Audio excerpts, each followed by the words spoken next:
Welcome to the last and third session.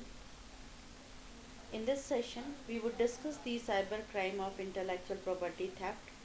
IP theft has become a huge area of cybercrime. One of the chief areas is piracy, that is, violation of patent and copyright of the holder of such patent and copyright. We all are aware of how piracy is carried out. Uploading movies, songs, books, etc. is an example of piracy.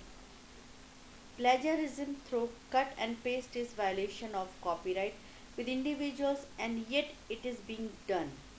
This is an instance of cybercrime. This is so widespread that people do that without thinking, such as downloading softwares and movies onto their computers. We had earlier discussed that it is very difficult to define cybercrime, and the normal definition of crime from the physical world cannot be imported into the cyber world. The same is the case with piracy. It really doesn't occur to individuals that they are committing a crime.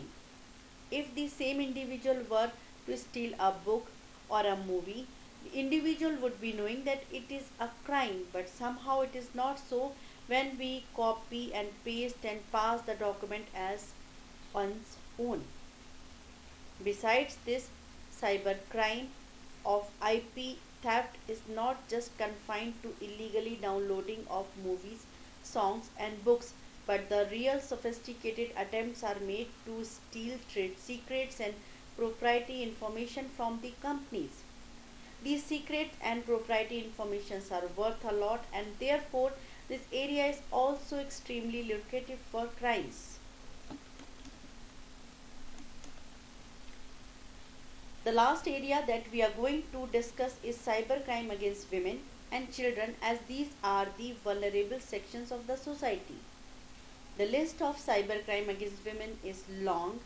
I will discuss here some of the most serious offenses against women and children, and which includes cyber harassment and harassment through emails, cyber stalking, cyber pornography, cyber defamation, and morphing. Cyber harassment and harassment through emails. Cyber harassment is, as the phrase implies, harassing an individual through the use of cyber or digital technologies. Harassment consists in repeated contacts with the person in a fashion that disturbs and irritates the person concerned. Cybersexual harassment is a subset of cyber harassment, and which consists in making unwanted and persistent sexually colored messages and contacts. Sexual harassment has been defined in law as physical contact and advances involving unwelcome and explicit sexual overtures, or a demand or request for sexual favors, or making sexually colored remarks, or forcibly showing pornography, or any other unwelcome physical, verbal, or non-verbal conduct of sexual nature. Section 67A, 67B of Information Technology Act 2000 provides punishment for such activities. Email harassment is to some extent similar to harassing letters. Netizen uses fake identities to commit this crime, and that's why sometimes it is difficult to catch them. The next topic we will discuss is cyber stalking. Cyber stalking is akin to stalking in the physical world. Just as stalking in the physical world alarms and terrorize a person, cyber stalking is used to alarm and terrorize a person in a cyber world. The victim is followed around on the sites that the victim visits, and messages are posted around, which at times could be threatening, indicating that the activities of the person is being followed. Cyber stalking generally occurs in some media chat rooms where the victim frequents and where the messages posted are public in nature, that is read by all who are there in the chat room. Additionally, messages can be posted to the person when knowing that the person would be online.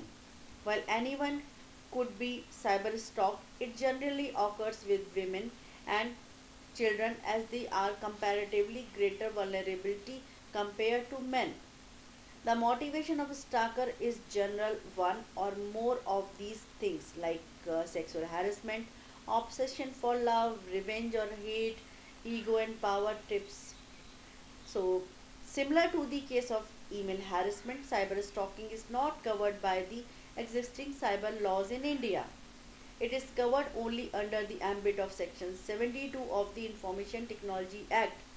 The perpetrator can be booked remotely for breach of confidentiality and privacy.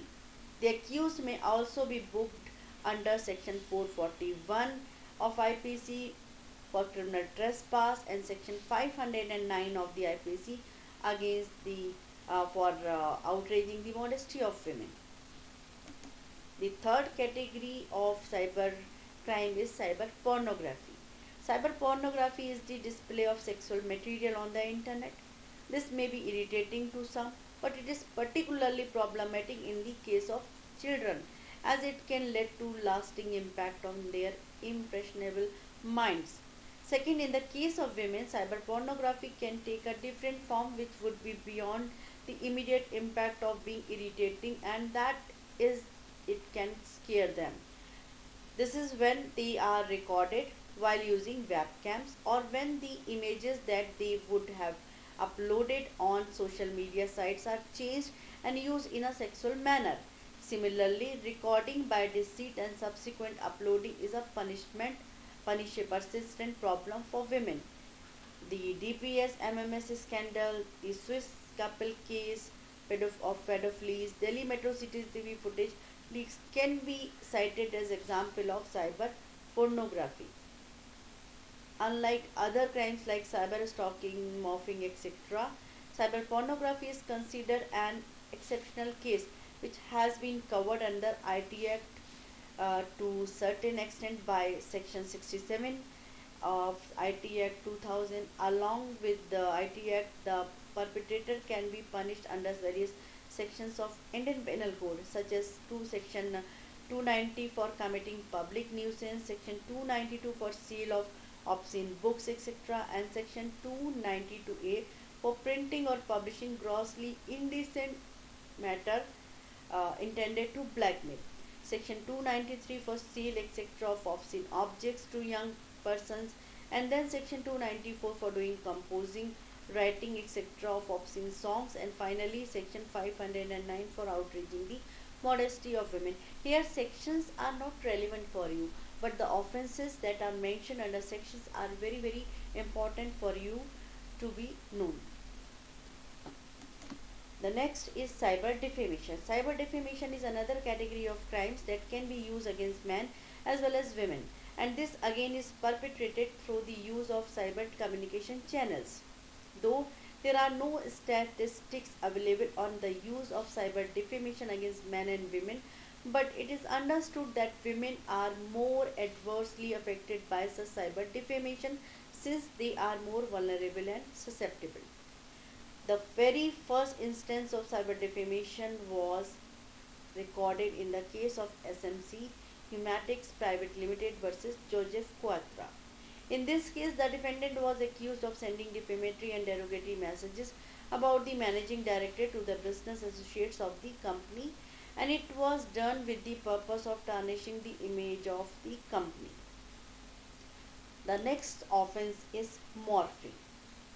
Morphing is another crime that affects celebrities and women disproportionately. Morphing is editing the original picture through such image, altering software so as to make it look different.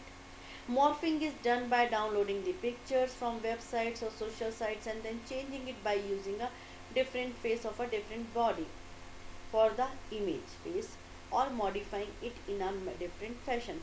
The picture depiction of slide can also give you an idea how morphing is done. Morphing is irritating to the person concerned, is defamatory in some cases when it is sexually explicit, and in certain cases it can be used for blackmailing the person concerned. There are famous cases like the Bal Bharti school which can tell the story of Morphy. Methods of controlling cybercrime. Primarily awareness, as awareness is the best defense against cybercrime. The best part of cybercrime is that if one is alert and takes proper precautions during his or her online presence, the chances of becoming a victim are reduced exponentially. These proper precautions would not compromise the ability of the individual to serve the internet. It is important that awareness is created for countering such cyber crimes, and you as new leader of the society can achieve this by creating awareness among the youth of today. So I end here my slides. Thank you very much.